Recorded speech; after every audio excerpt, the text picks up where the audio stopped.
Kahit eto ang nangyari kay Lakay Renz Abando, nagbigay respeto pa rin si Kabayan. Si Ethan Alvano, ang half Filipino ang nakalaban ni Renz Abando. Red Boosters versus Wonju DB. First quarter, 2 points, 2 rebounds pa lang si Renz. Nagpapainit pa, 2 points, 3 assists naman si Ethan. Muntik nang bumagsak ang kalabang import kay Lakay. 유로스텝 이후에 백샷 득점 성공. 예, 알만소 눈치가 챘어요. 체기 성공. 그리고 아반도 투앤 좋죠. 수 석점 실패.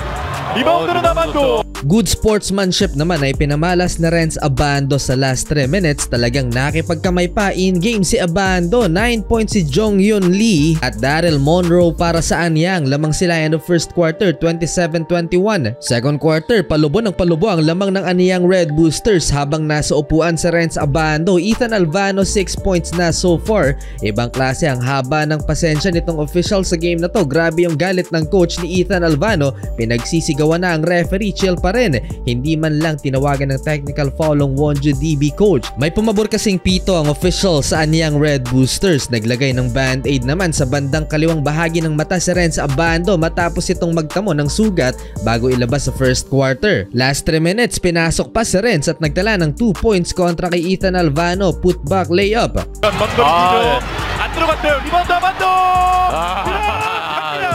Medyo maalat ang shooting ni Kabayan, 2 of 6 lang sa field, 53-39 halftime. Third quarter, habang nakikipagpisikalan sila kay sa ilalim, Ethan Alvano mid-range jumper na taste of your own medicine din si Kabayan nang supalpalin siya ng 7-footer na si James Whitey, ang backup import ng Wonju DB na dating NBA player. Bugbog ang katawan ni Lakay, sinabayan ulit siya na higanting sentro ng kalaban. Another taste of his own medicine kay Renz Abando in transition and one dunk ng kalaban. 김정규 달립니다. Sumubok na gumanti si Renz Abando. Mga idol, nag-ISO. Yun nga lang, naunahan siya ng foul.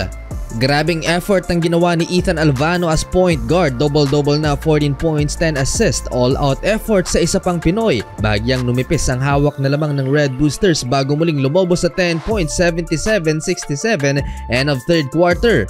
Fourth quarter, natapyas pa ang lamang ng Anyang Red Boosters, 81-78. Tuloy ang impressive run ng home team. Alat ni Renz Abando, hindi na nasundan ng 4 points niya sa first half. Kung anong alat ni Renz, ang siya namang paghalimaw ni Ethan Alvano, 19 points, 11 assists, 4 steals. Mamaw, lahat na ginawa para makambak ang Anyang Red Boosters. Last 2 minutes, tumabla sa 81 ang laban. Last 1 minute Jihon Park ng Anyang, mga idol, clutch. Kaya sa uli, panalo mga idol ang Red Boosters at nakaligtas sila sa comeback sana ng Wonju DB.